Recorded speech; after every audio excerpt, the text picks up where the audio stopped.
Good day everyone and welcome back to TMac FPV, your home for your journey to better FPV fun, flights, and racing stuff. Want to have the most fun flying FPV drones at the least cost to you? If so, stick around, because today we're going to provide you with the best options available for not only your drone, but your transmitter and FPV goggles as well. The whole kit. Let's get to it.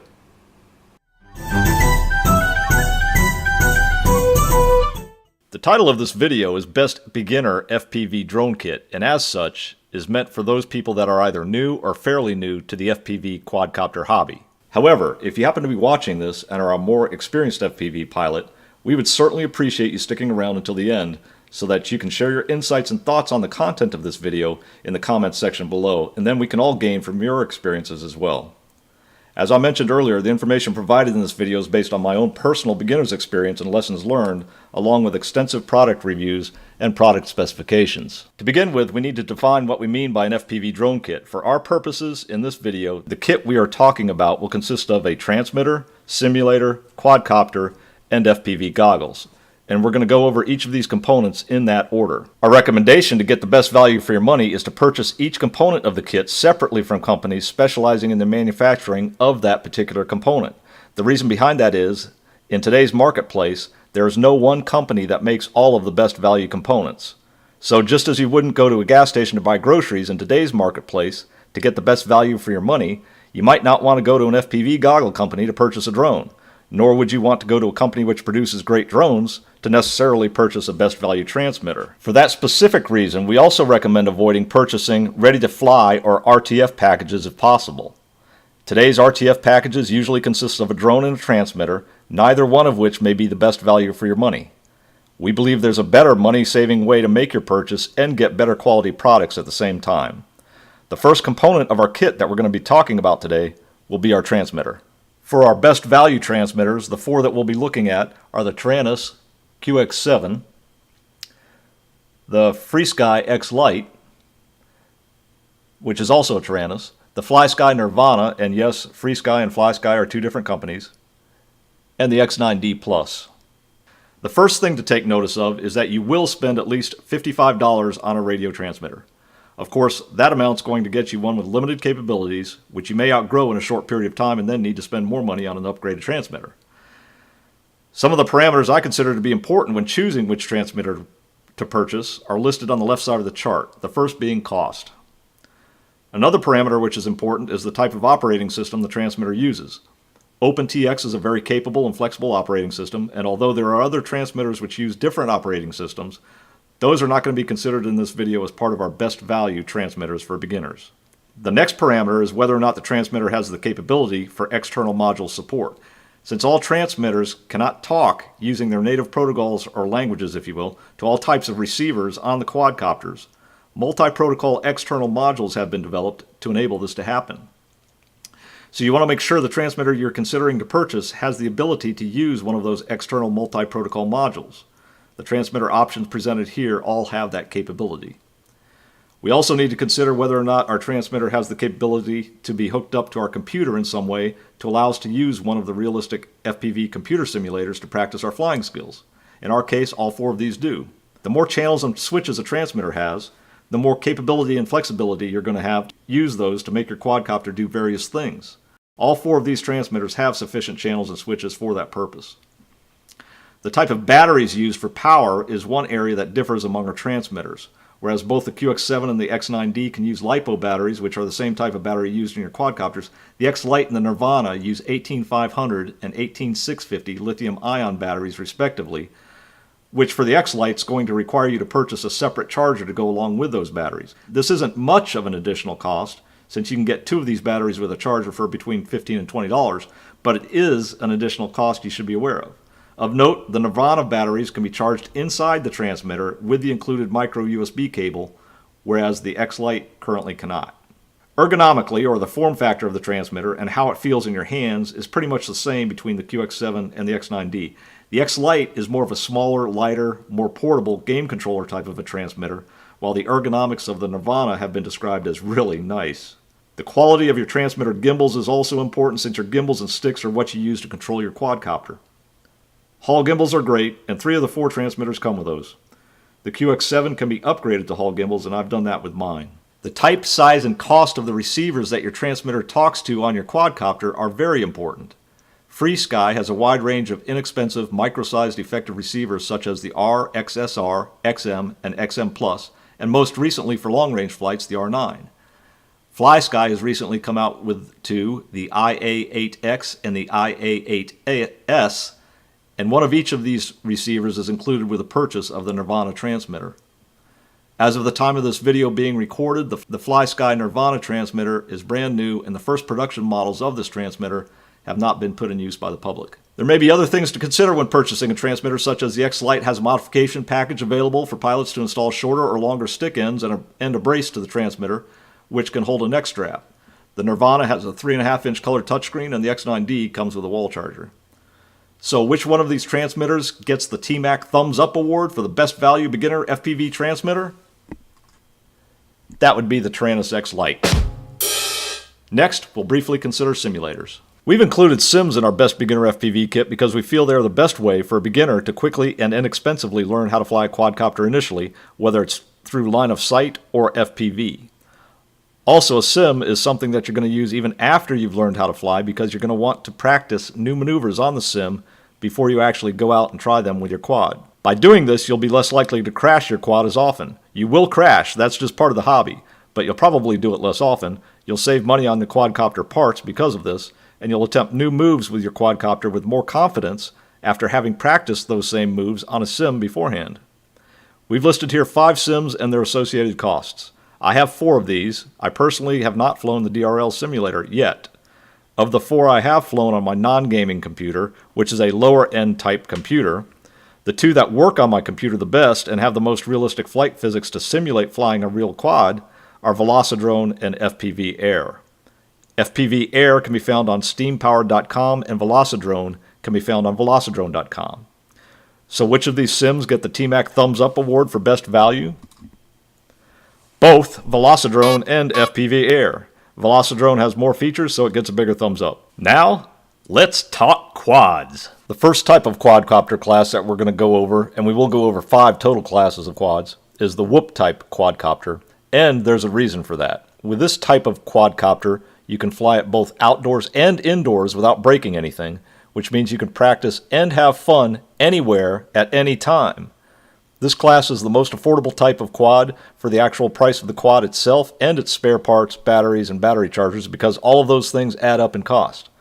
Also, whoop class quads have the same basic flight capabilities as larger quads and are therefore ideal to learn how to fly FPV. Besides that, they can fly through narrower gaps and are just a blast to fly. The main 2 we'll consider in this video are the UR65 and the Snapper 7. As we go over each of the quadcopter classes, we'll not go into detail on each of the parameters just to save time. If you want, you can always pause the video and go back to an item for further review.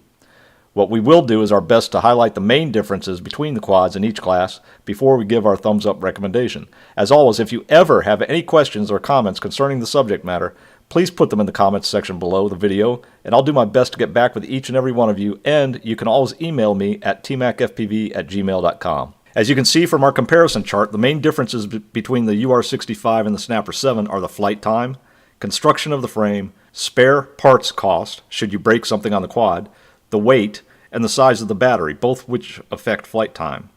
The UR65 is lighter and smaller, which makes it more suitable for indoor flight, whereas the Snapper 7 is heavier and bigger, with more powerful motors and a larger battery, which means it's more likely to handle the outdoors better.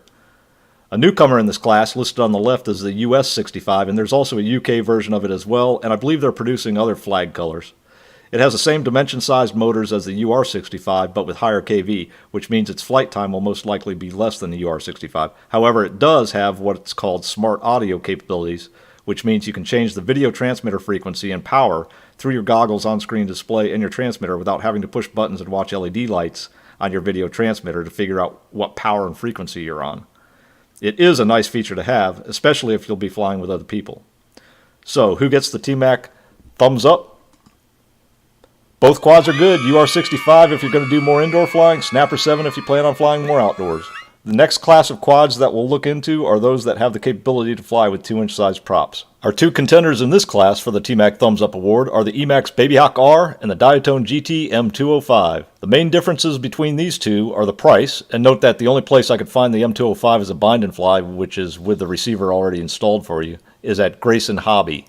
Their price for the BNF version is $210, and as of August 30th, 2018, their website is showing it as out of stock. However, their site does show they have the plug-and-play version in stock without the receiver, so if you're interested in a BNF version, you may be able to get them to install the receiver in one of their plug-and-play versions for you if you contact them. The frame construction, or more accurately, the construction of the protective cage, is of different material. The Babyhawk R has bigger motors. The cameras are different, although both are good.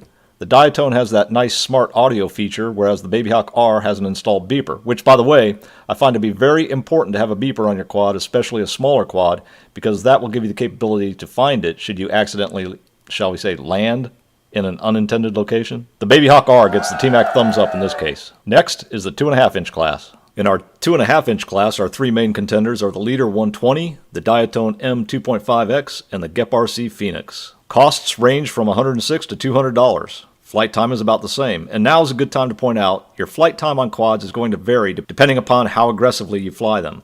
The more aggressively you fly them, the less your flight time will be. So from this point on, the flight times of each of the quads in the classes mentioned is going to be very similar. It's all going to depend on how you fly them. The protective cage material on these three is different for each. The spare parts price varies, and on the Gep RC Phoenix, I couldn't find anywhere that was selling a spare frame for that, although in this size quad it's somewhat unlikely you would break the frame. All three have different size motors, and two of the three have smart audio capability. So which of these three gets our best value thumbs up? Well, let me introduce you to a different option. If you had purchased the Babyhawk R as a 2-inch quad, there does exist a conversion kit for it, which would allow you to convert it to be able to fly 2.5-inch props. Why would you do that? More power and maneuverability. It also gives you more choices in the type and style of props to fly. This kit comes in at $12.99 at various locations. By the way, I've included links for most of the products covered in this video in the video's description below for your convenience. Just scroll down to access them. If you don't purchase the Babyhawk R as a 2-inch, we would recommend skipping this class as a best value and go on to the 3-inch class because there is a much better option there for you. Otherwise, conversion kit gets our TMac Thumbs Up. Our 3-inch class contenders are the Full Speed RC Leader 3, HDLRC XJB 145, and the Diatone GT M3. Of note, the Diatone GT M3, the only place I could find the bind and fly version of that was at Grayson Hobby, and as of 30 August 2018, their website is showing that it is out of stock, which leaves the Full Speed RC Leader 3 and the HDLRC XJB 145. All three of these quads are great quads. I'll just say that up front. However, we're not going to spend a lot of time on the specs on this particular class because for me there's a clear and decisive winner for the Best Value Thumbs Up Award. That goes to the Leader 3. When you think you're ready to tackle the 5-inch class of quads, there's really only two contenders, the Emax Hawk 5 and the HDLRC Batman 220. And actually, if we stuck strictly to bind and flies only, there's only one, and that would be the Emax Hawk 5. However, by the time you get to this point, and you're ready for a 5-inch class quadcopter, I'm thinking you probably know by then how to solder in your own receiver, which is all that is necessary to make a plug-and-play, a bind and fly. So, in this case, I've included the HDLRC Batman 220 for a price of $299.99 for the plug-and-play version, plus another $14 for an XM Plus receiver, and that would give you your total cost. The main differences between these two are the spare frames are a little bit different in price. Motors are a little bit different in size. The video transmitter clear winner on this one is the HDLRC Batman. The Emax Hawk 5 is lighter in weight, which is good for flight time. However, the Batman 220 can take 6S batteries, which is also great for flight time. And it also has smart audio. The Hawk 5 has a beeper, but once again, if you're ready for a 5-inch quad, you probably know how to install a beeper on a quadcopter by that point. Of note, the Hawk 5 does come with a spare arm. Having said all of that, once again, both of these quads are outstanding. You'll get a lot of fun out of flying them.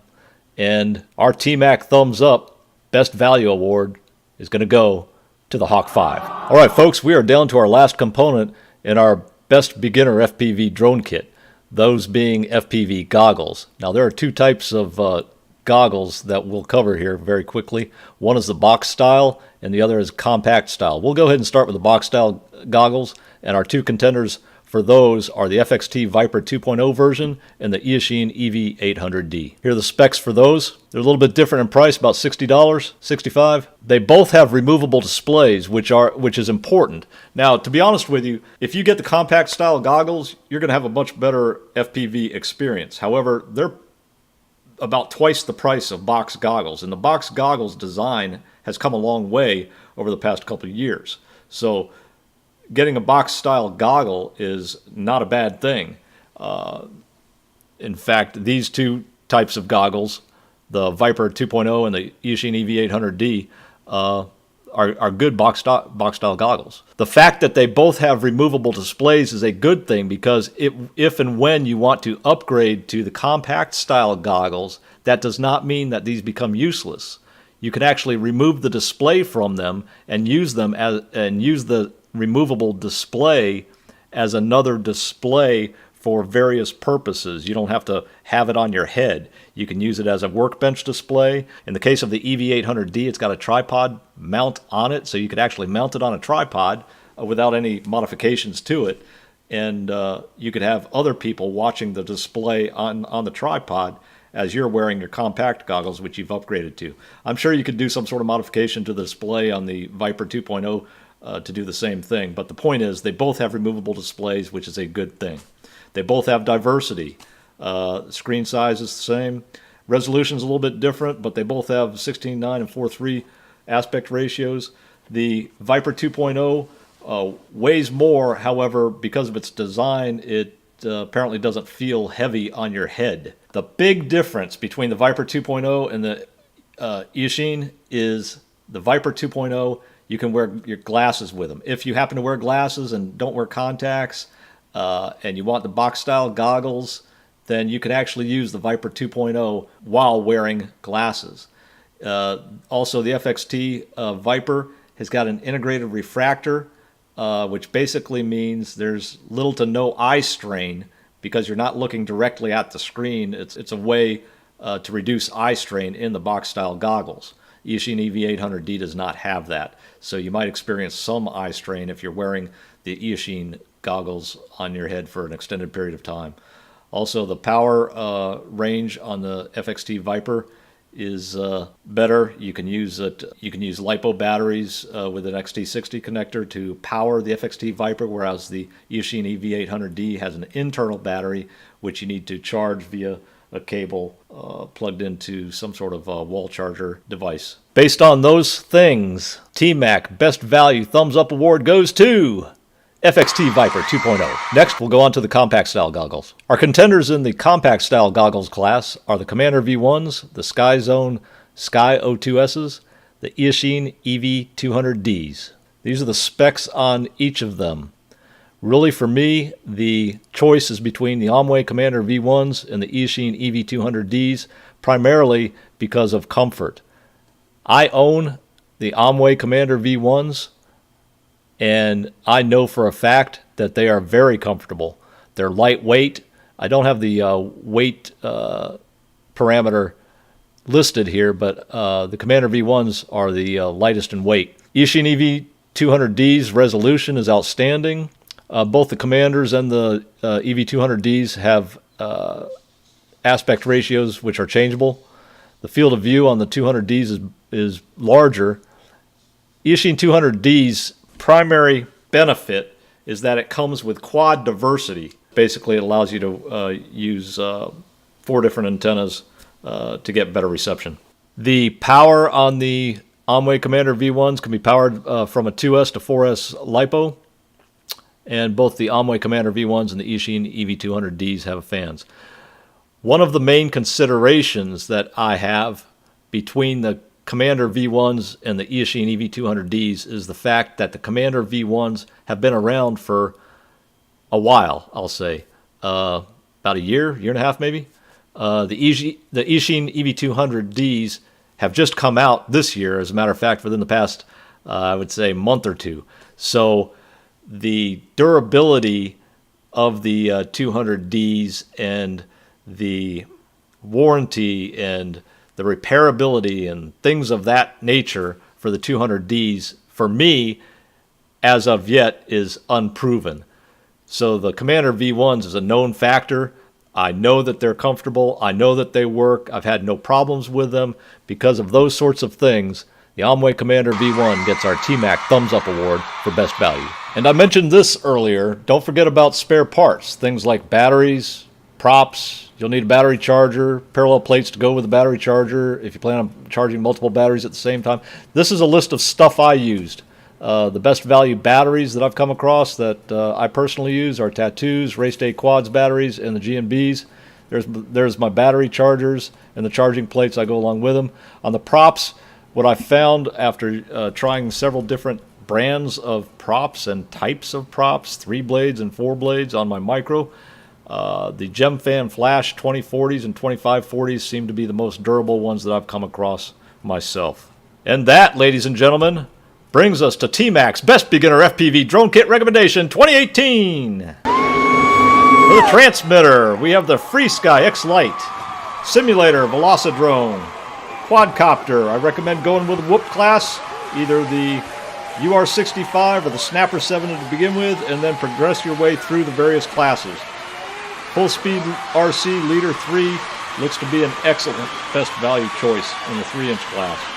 For the goggles, if you're going box goggles, I'd go with the FXT Viper 2.0s or the Amway Commander V1s. We hope you enjoyed the video and found the information to be useful. We wanted to pass on some of the information we've learned since starting FPV so that you can make better value purchases, quickly advance in your FPV flying skills, and have a whole ton of fun.